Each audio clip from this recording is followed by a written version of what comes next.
नमस्ते सदावत्सले मातृभूमि। विषय गंभीर तो है ही, लेकिन जो ऑनरेबल हाईकोर्ट ने इस विषय पर अपनी टिप्पणी की है वो मुझे लगता है बेहद ही संवेदनशील है, या मैं कहूं संवेदनहीन है।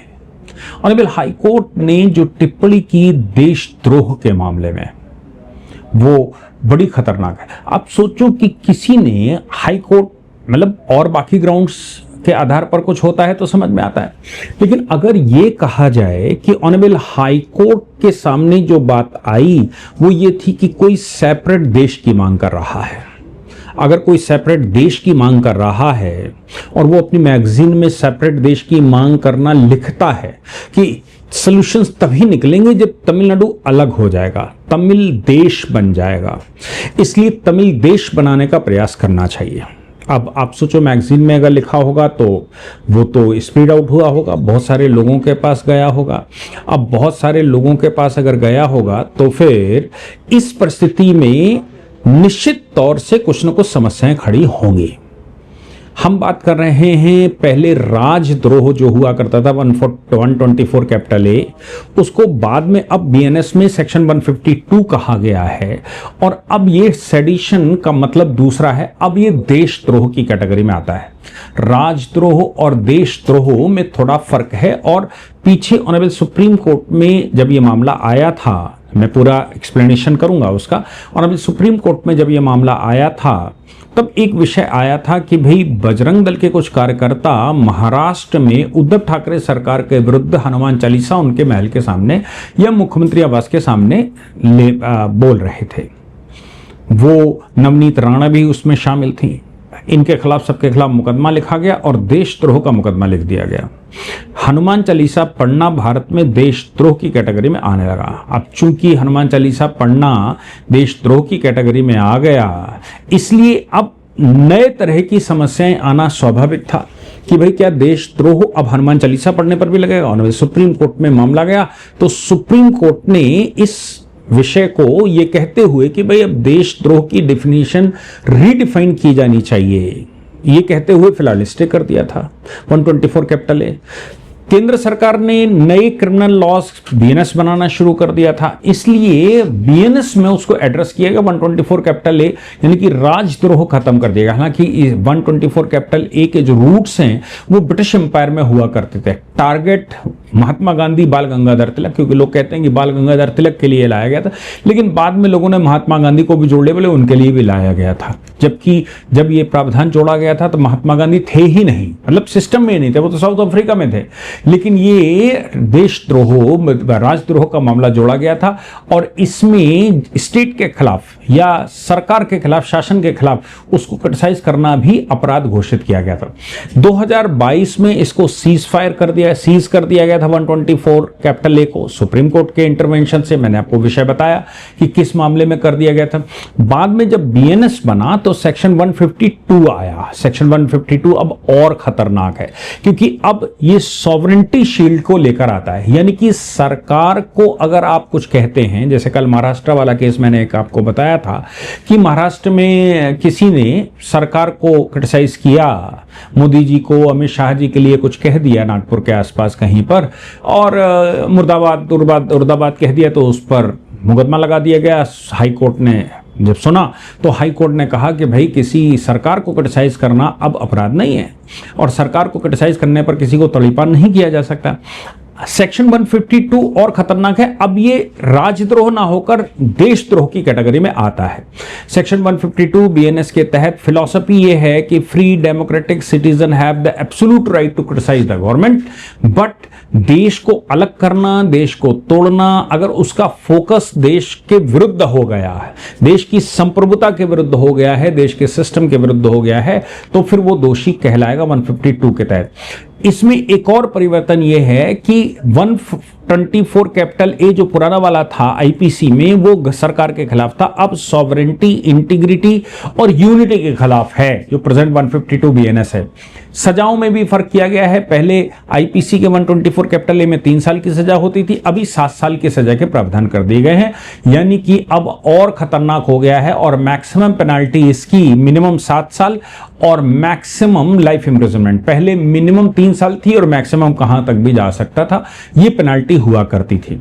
हालांकि मॉडर्न तरीके से अगर हम देखें तो ध्यान रखना चाहिए कि अब डिजिटल माध्यम, व्हाट्सएप, फेसबुक, सोशल मीडिया या financial funding of anti national activity ये भी 152 में शामिल हो चुका है। इसका मतलब 152 अब और ज्यादा खतरनाक हो चुका है। 2014 का मामला है। 1967 का एक प्रिंट था, जो मैं तमिलनाडु की बात कर रहा हूं। 1967 में एक प्रिंट था जिसमें यह कहा गया था, किसी ने कहा तमिलनाडु में कि भाई ये ऐसा अलग हो जाए तो अच्छा हो जाएगा और तभी तमिलनाडु की समस्याएं सॉल्व होगी। 2014 में तमिलनाडु में क्यू ब्रांच उनकी होती है जो सेडिशन वगैरह के चार्जेस को डील करती है।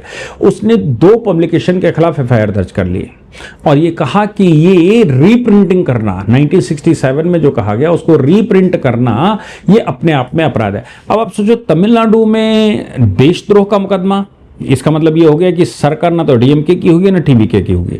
उस समय सरकार एआईएडीएमके की थी, जयललिता मुख्यमंत्री हुआ करती थी और लंबे समय तक जयललिता मुख्यमंत्री रही। बाद में जो पनीर स्वामी या जो उनका नाम क्या जो भी नाम था, वो उस मुख्यमंत्री हो गए थे। तो बात यहां पर यह है कि वो मैगजीन 2014 में जब प्रिंट हुई, दोबारा प्रिंट हुई, जो 1967 का वर्जन था कि तमिल अलग देश चाहिए, उस पर देशद्रोह का मुकदमा चला, चार्जशीट फाइल हुई। चार्जशीट फाइल होने के बाद party supreme court, high court चली आई।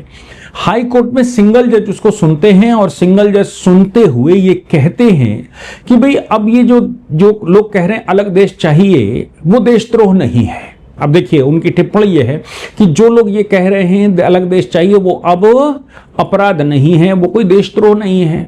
अगर जो लोग कह रहे हैं कि उन्हें अलग देश चाहिए, अलग देश तोड़ दो, तो ये कोई वो नहीं है। ये बात उन्होंने कही। अगले ही क्षण उन्होंने कही लोग अब इन पर हंसेंगे और ये मानेंगे कि मेंटली ये डिस्टर्ब लोग हैं। हाई कोर्ट ने कहा कि ये माना जाएगा कि ये मेंटली डिस्टर्ब लोग हैं, इन पर लोग हंसेंगे। सच तो यह है कि हाई कोर्ट के इस स्टेटमेंट के बाद लोग तेजी पकड़ना शुरू कर देंगे कि देश से बाहर होने के लिए कहना अपराध तो है नहीं, अलग देश बनाने की मांग करना अपराध तो है नहीं। हाई कोर्ट ने कहा ये तो पागलपन है, मैं पागलपन दे रहा हूं, लोग मुझे पागल समझेंगे, समझते रहें, लेकिन मैं ऐसे कह रहा हूं। मैं समझता हूं कि हाई कोर्ट को बड़े सेंसिटिव तरीके से स्टेटमेंट इन विषयों पर देना चाहिए। हाई कोर्ट को भी ऐसे लूज स्टेटमेंट देना शोभा नहीं देता कि वो लूज स्टेटमेंट देते। हालांकि हाई कोर्ट ने ये बात कही जजमेंट में कि भाई 1967 का केस था, 1967 के मामले को दोबारा रिपीट किया गया और ये बताया गया भाई तब ऐसे कहा गया था, इसलिए वो मामले को यहां आप कनेक्ट नहीं कर सकते। वो बात गई, रात गई, वो व्यक्ति मर गया, जिसने छापा था वो मर गया, जिसने दिया था स्टेटमेंट वो मर गया, इसलिए अब इस विषय को उस तरह से नहीं उठाया जा सकता। अब देशद्रोह का मुकदमा भी नहीं हो सकता। 152 में सरकार को क्रिटिसाइज करना, अब ये सरकार को क्रिटिसाइज करना था क्या?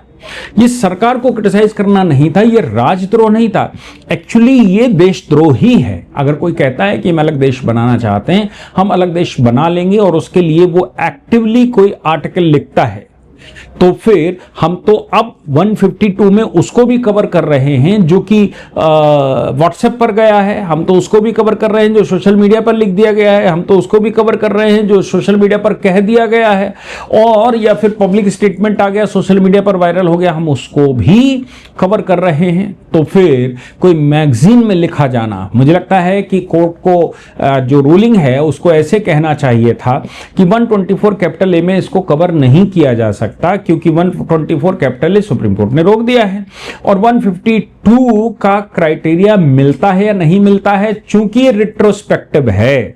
रिट्रोस्पेक्टिव का मतलब हो गया कि बीएनएस 2023 में आया और ये मामला 2014 का है, इसलिए इस पर बीएनएस रिट्रोस्पेक्टिवली लागू नहीं हो सकती, और चूंकि बीएनएस रिट्रोस्पेक्टिवली लागू नहीं हो सकती, इसलिए यहां पर आपको छोड़ा जाता है, क्वेश्चन किया जाता है। हाई कोर्ट ने जो कॉग्निजेंस लिया था लोअर कोर्ट ने उसको क्वेश कर दिया, कोई समस्या नहीं, क्वेश कर सकते हैं। लेकिन जो रीजनिंग दी कि देशद्रोह या फिर देश को तोड़ने की बात करना लोगों के लिए मानसिक रूप से बीमारी है, और ये इसको लोग हंसेंगे क्योंकि देश इंटीग्रेट है, देश एक है, इंटरनली, एक्सटर्नली, लॉजिकली, सब कुछ।